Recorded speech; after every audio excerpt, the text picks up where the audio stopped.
2h07 du matin dans le métro de Kiev. Ses habitants se sont réfugiés dans cette station souterraine et essayent de trouver le sommeil. À la surface, des bombes s'écrasent dans un fracas assourdissant. Au petit matin, les secours tentent encore d'éteindre les flammes et évacuent des victimes coincées sous les décombres. De nombreux immeubles résidentiels ont été frappés, comme celui de cet homme blessé. Il y a eu une deuxième alerte à la bombe. Je me suis levé, j'ai pris mon téléphone et j'ai vu que 5 missiles de croisière se dirigeaient vers Kiev. J'ai essayé de réveiller ma femme, mais ensuite, il y a eu des explosions et c'était fini. Notre fille est maintenant à l'hôpital.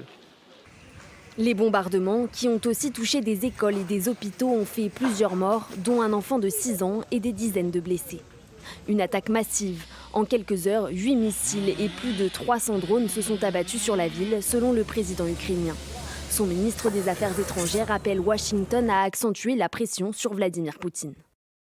Le président Trump a été très généreux et très patient avec Poutine, essayant de trouver une solution.